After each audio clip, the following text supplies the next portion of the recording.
Welcome back to everyone, and to those that are just joining us, you are welcome. I certainly hope that you've enjoyed the first two presentations that we had, and now we are going on to the third session, which will be hosted by Woolworths. So Aidan Steer is going to be our host. So Aidan, over to you.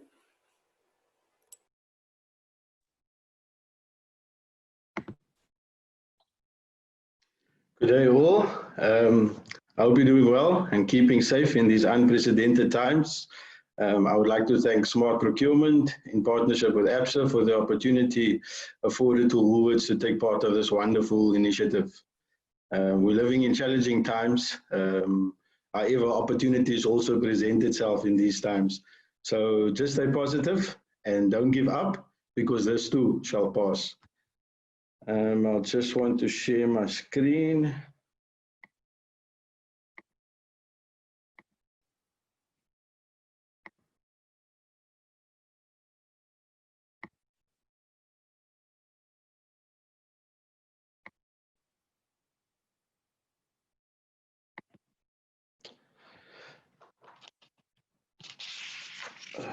Okay, so I was asked to be brief, be bright, and be gone. I'll try my utmost best to keep it to that brief. So I'm going to take you through the overview, who I am, where do I fit in the organization, a little bit about our company, and then lastly, I would like to give you all some tips or guidelines in terms of when you're dealing with any potential clients. So let me get started. Who I am. My name is Aidan Steer. I'm the business partner at Woolworths. I've been in procurement for more than 13 years, 2 years in manufacturing prior to Woolworths, and the balance at Woolworths. What do I do? I'm in procurement. I look after I specialize in experience in the procurement cycle. That is from sourcing to contract. So that is from engaging strategies, presenting to business, taking through the tender processes, taking the suppliers on the journey with us up into contract.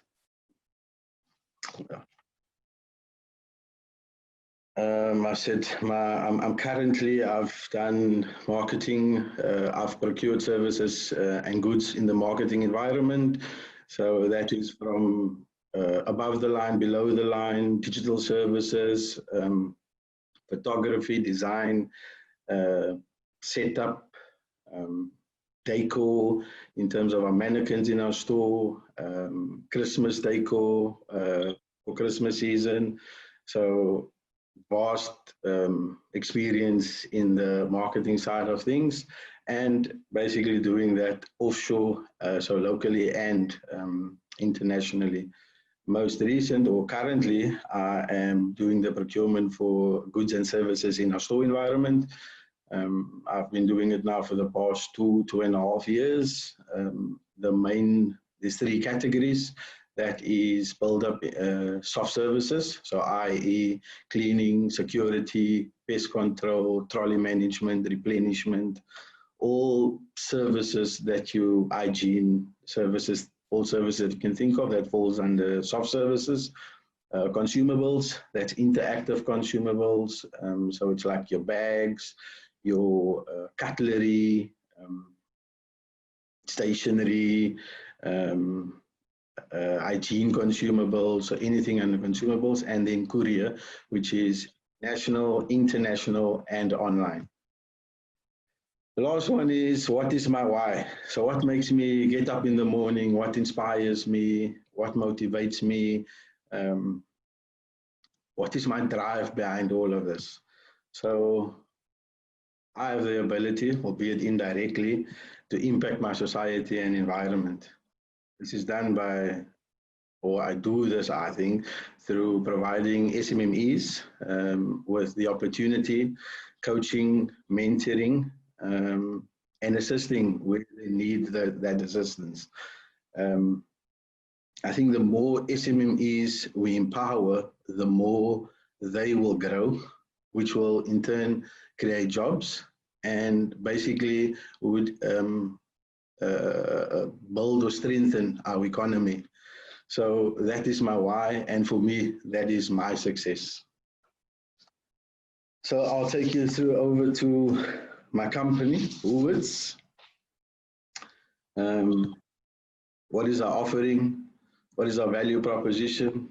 What is our supplier onboarding process? And how do SMMEs get in? So we are a value-based retailer that provides superior quality food, fashion, beauty, and homeware to our customers. Our values are informed and underpinned by the way we do business across our group. We are customer obsessed. We are inspirational. We are responsible. We are collaborative, and we're committed to quality, which is the core of our business. There are two ways of getting into Woolworths, or not getting in, but the supplier onboarding process. One is via a request from the business.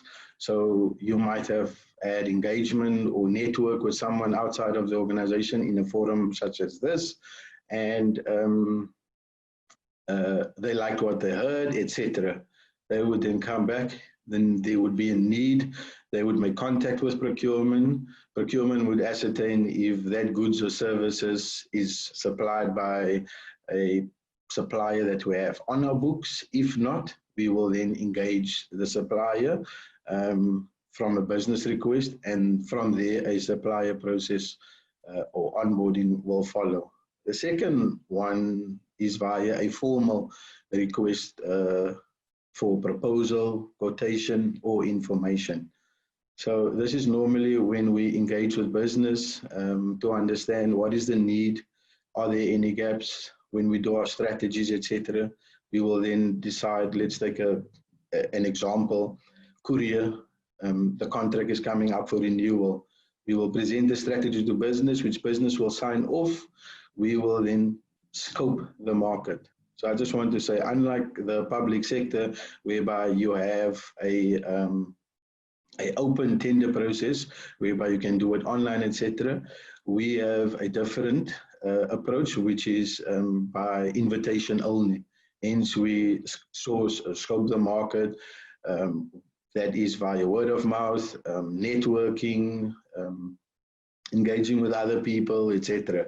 So through that process, we will then engage suppliers or potential suppliers that we've identified, and then we will basically do an RFI or a clarification session to understand if they meet our requirements or needs, and then from there we'll shortlist, and that specific shortlist will then receive the tender documents, which obviously the outcome will be whoever we award.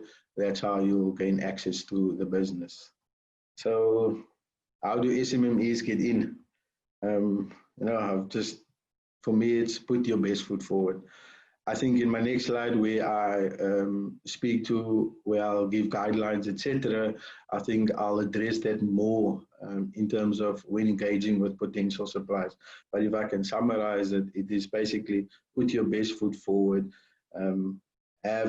do lots of networks, build relationships, and I think most importantly, be patient, because they say patience is a key, and in my experience, I've seen that. I've seen SMMEs come from basically literally startups to being full-grown generic suppliers in my 11 years, and that is all because of patience.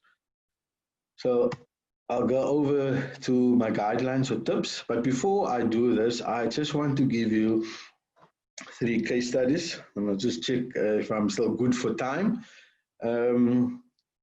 These 3 case studies would then lead into my tips, into my guidelines.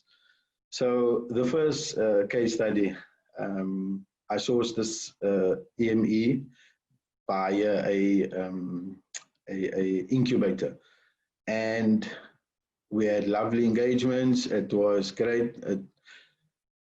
fulfilled our requirements, our needs, etc. And we decided we're going to invite the small vendor. This EME never had no experience. And when I say no experience, I mean no experience. So I'm a firm believer of the only way to gain experience is to provide an opportunity. If I just think of when you are on school or when you go to tertiary education, etc., when you apply for a job, the one thing they ask is, do you have experience?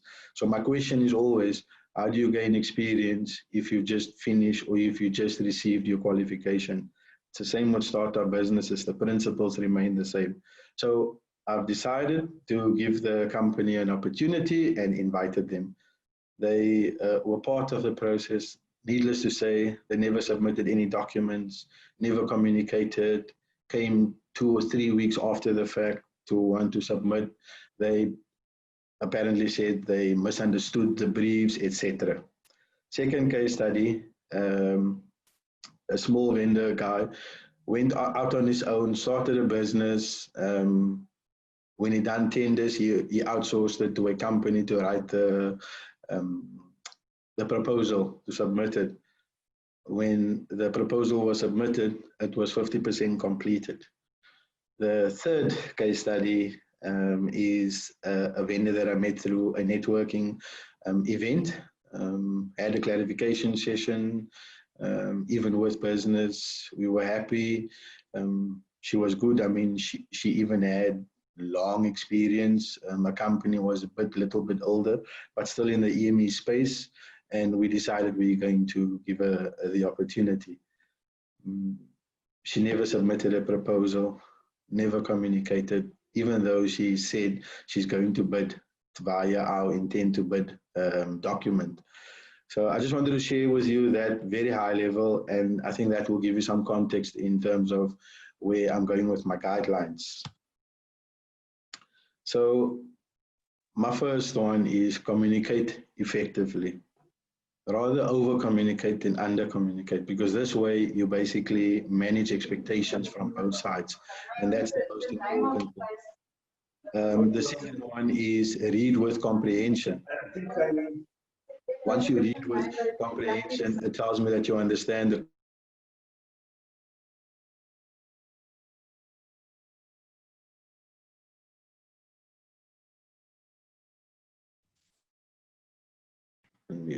Sorry, thank you. Sorry about that. Read with comprehension. What you find is people would read, but what they actually document in their proposal is not basically answering either the question that I'm asking in the process, or it doesn't fill the objective. Listen to understand. In many interactions and engagements, you find yourself in a position whereby you are so passionate and you're so hungry to get the work that you forget to listen, and instead you talk the whole time. So you're actually listening to respond instead of listening to understand the request, the objective, the needs. Don't sell, rather tell a story. We sit, and then it's basically to point 3. We sell and we're saying everything we can do, but in that moment, the client or I don't understand where I fit into this. So when you tell me a story, I'm visualizing where this is, where the value originates from, what, how good it can be to partner with yourself. We're living in an ever-changing environment, so be relevant and be agile. No disrespect to people that drives a Ford, but I think this is a very good example. They were the first car manufacturer, the first one to put a car there, etc. And if I look at now comparison to where they were, there are many other brands that are way ahead of the peak. And it only boils down to they never kept up with what's happening. There are so many examples, Huawei, where they are on their trajectory. I mean, we thought Samsung was good, then Apple came, now Huawei's there. So to stay ahead of the curve and to be relevant, you need to be flexible and agile. And then I think lastly is information is readily everywhere. You can gain information everywhere. You can speak even to your competitors and gain information. Nothing is sacred anymore. However, there is one factor that distinguishes you from your competitor and everything else. Find it, and that's what you position. And then I would like to leave all you women with this last one, which is, I think, my favorite one.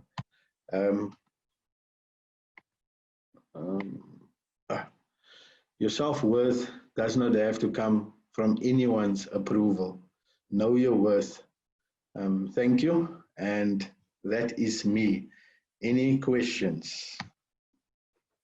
Yes, hi, Aiden. We have quite a few questions, but then I want to thank you first for highlighting the importance of following up post the events. Like you said, you mentioned earlier that you met someone at the networking event and they never really got back to you, or either send their company profile. So thank you for emphasizing that point, that it is basically very important for suppliers to do a follow-up and also send their value proposition so that the companies and the buyers can be able to find a solution to their buying needs. We've got one question here from Siwenile. She's asking basically, how can one be part of the ED at Woolies? What are the requirements? Can you just repeat the question, please? How can you be part of the? How can you be part of the ED at Woolies? The ED at Woolies. Yes. Okay. So, because we do it by invitation only, we identify, so we look at the business. So we have obviously multiple business units, which is marketing, selling operations, HR, etc. And every business unit has a target of, obviously, which basically contributes to the overall scorecard of the company. So in each business unit, they will identify, in collaboration with our corporate affairs, which is our BE transformation office, and with procurement, we'll identify suppliers within either our supply base that meets the requirements for an ED. Secondly, via our process, when we do a tender process, etc., we can also identify a supplier that we think would benefit from an ED program. And I'd just like to say, I mean, many people come and they ask for to be part of an ED, but I also think we need to look at ED the way it is now. There needs to be a gap in the business. The business must be reliant. So if you have, for argument's sake, only one client, it's all about growth and how can we empower our SMMEs. So there's a criteria that we also look at before we sign up EDs. Okay, thank you, Aiden. Next question, are you the contact person when it comes to the skills development in procurement? When you say skills development in procurement, can you please elaborate? Okay, can we ask Sandra, can you please elaborate on your question, Sandra? Are you here? For the opportunity.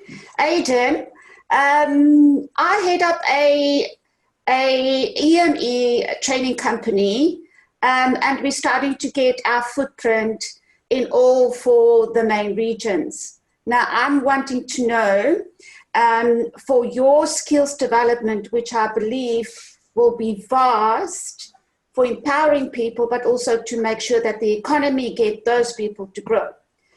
Who would be the best person to speak with for a company such as ours to become part, to have a little bit of partnership with you? I've tried many times and I just cannot get through. Okay, so now thank you very much, Sandra, for articulating the question. So we are a procurement team that consists of 12, total team is 12.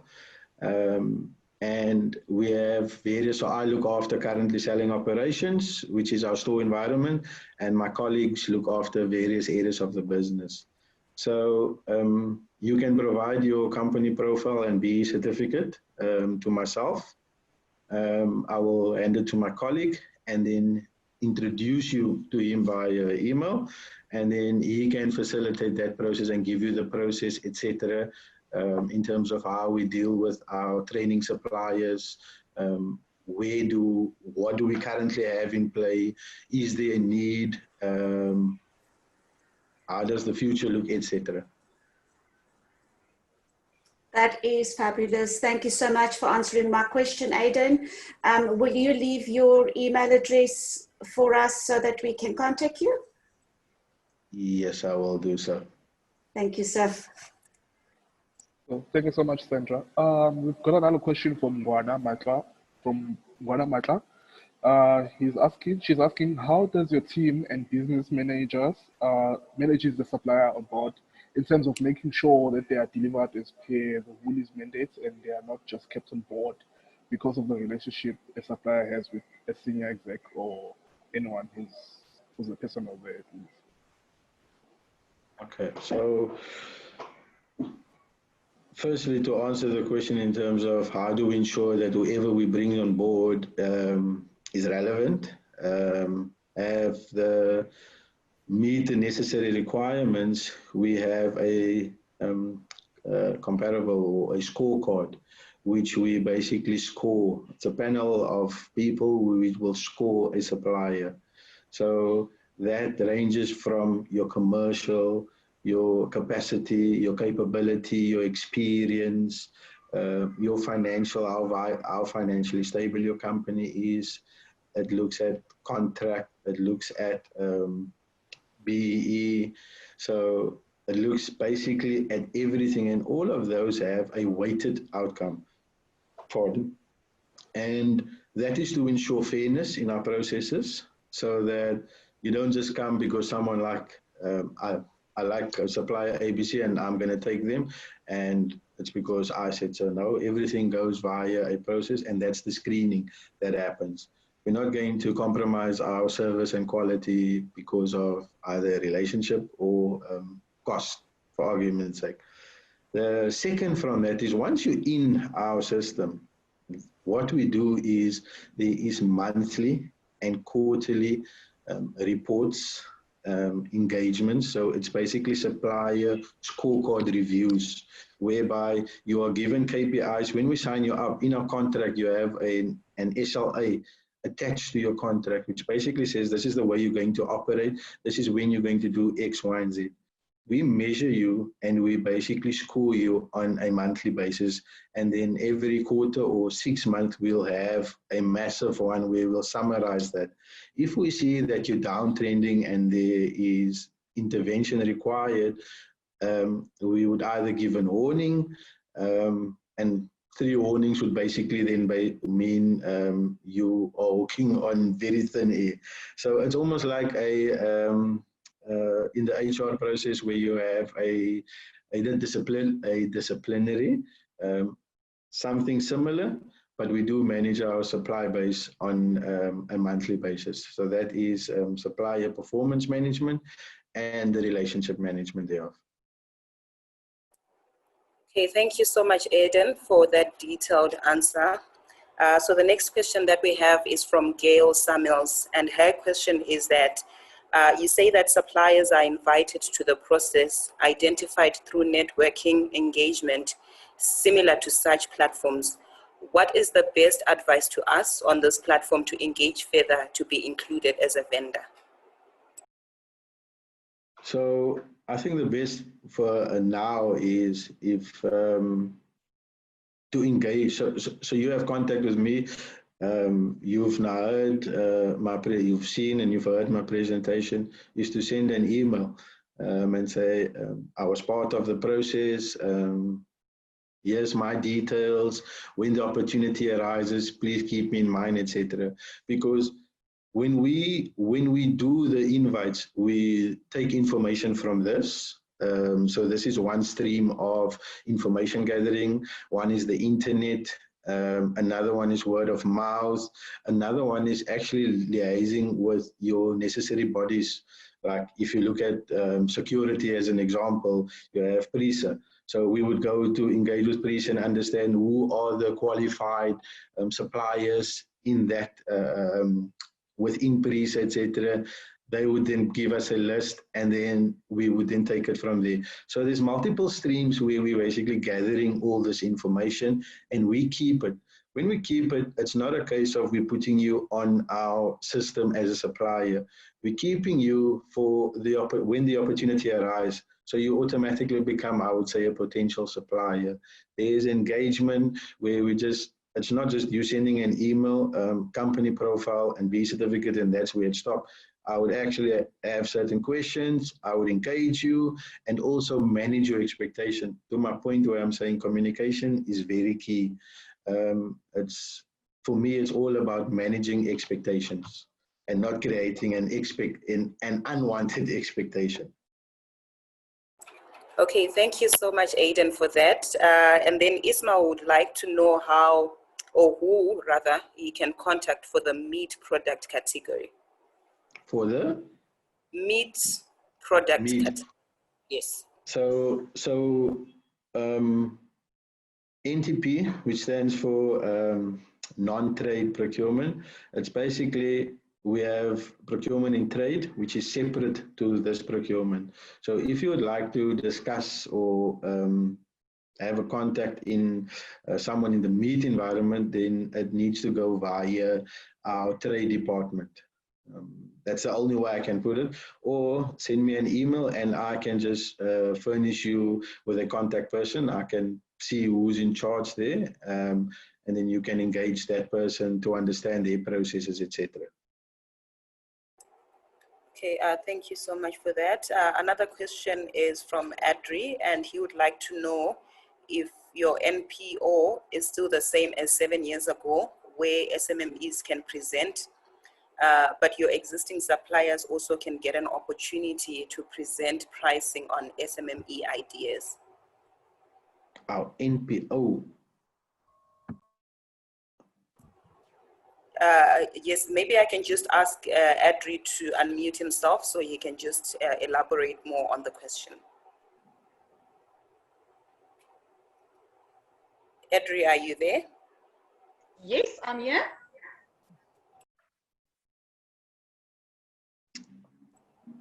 Can Okay, you hear I me? could.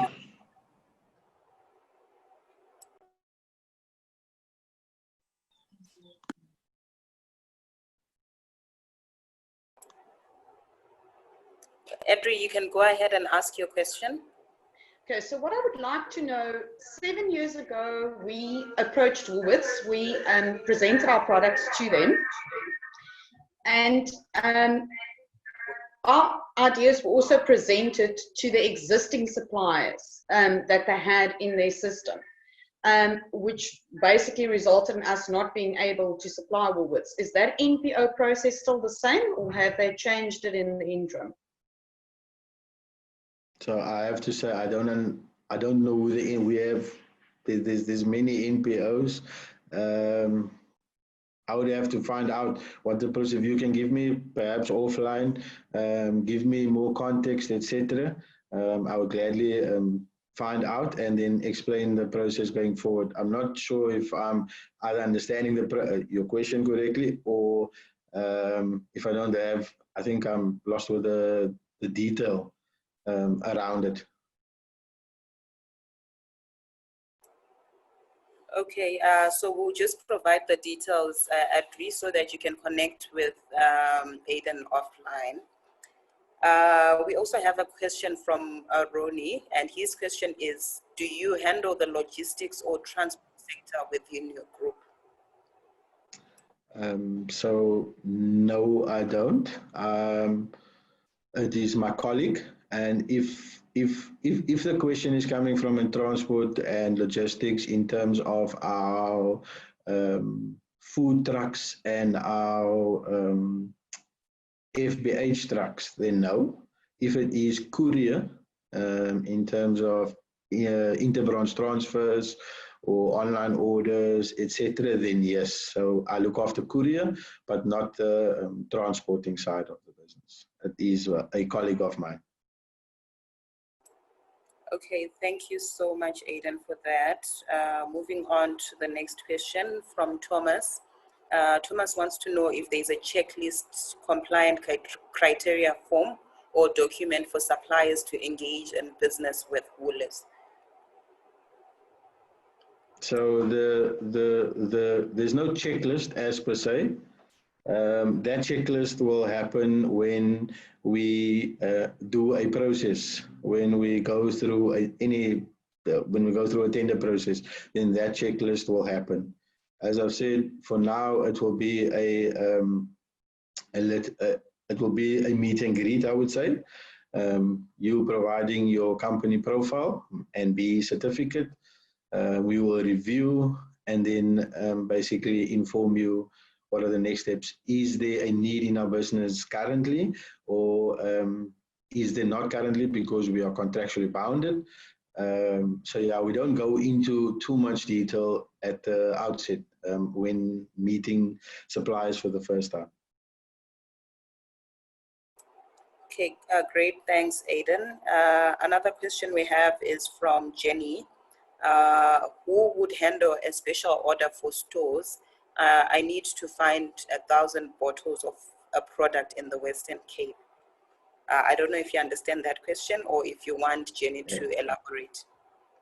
So is that a purchasing question, asking to get a product, a product that is sold in our store, 1,000 thereof? Is that the question? Jenny, please can you just unmute yourself and explain further? Hi, morning. Thank you, everybody. Aidan, yes, indeed. I need to find 1,000 bottles of Dettol. Okay. But from a store in the Western Cape, yeah. So I need to purchase. Okay. Well, then, you can send me an email. I'll put you in contact with someone in the Western Cape, who is the divisional operations manager. And they can then advise you which store to go to. Okay, thank you. You can. Pleasure. Yeah. Are you going to share your email address? Yes, I will. Okay. Thanks, Aidan. Pleasure. Okay, thank you so much. Another question is, what food certification does Woolworths require for food? Excuse me, what? What food certification does Woolworths require for food? Okay. Unfortunately, I won't be able to answer that question because that is in our trade department. It is food, so you would deal with someone with, I would say, our central technologist. You can deal directly with them. What you can do is you can phone our head office number and ask them to put you through to the technical, our central technologist area in foods, and then, yeah, you can ask them. Okay, thank you. We've got just a few more questions. One from Smoo, and he is asking, we are in agriculture and would like support regarding our planting and your veg requirements. Would your specialists come out to just provide advice as to your requirements? And once again, unfortunately, I can't answer.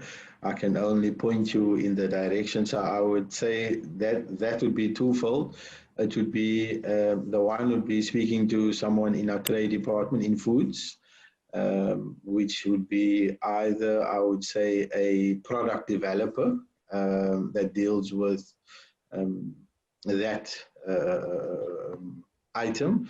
And then secondly is to engage with our transformation office, which assists companies which assist companies in their growth.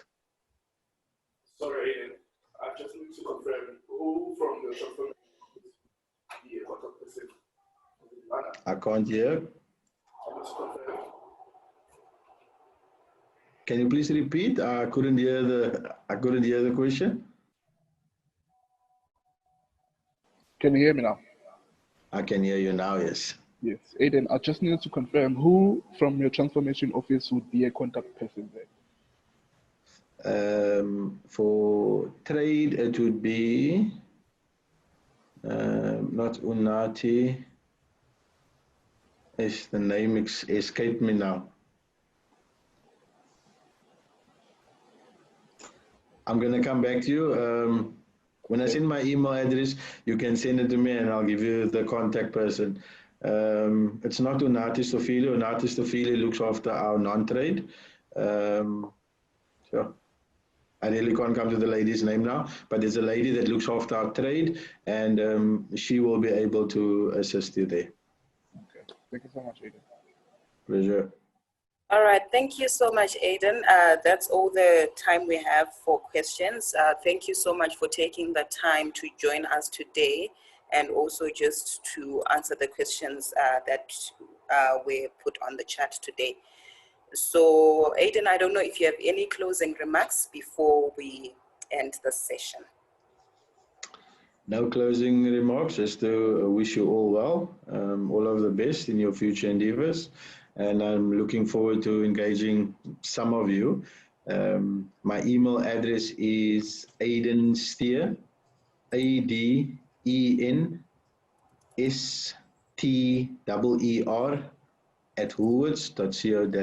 @woolworths.co.za. So that is Aiden Steer @woolworths.co.za. Okay, thank you so much, Aiden, and thanks to everyone that joined us for this session. So our next session is going to be at 1:45, so that's 1:45. So please just take a break, and then you can join us for the next session with Serviced. Thank you so much.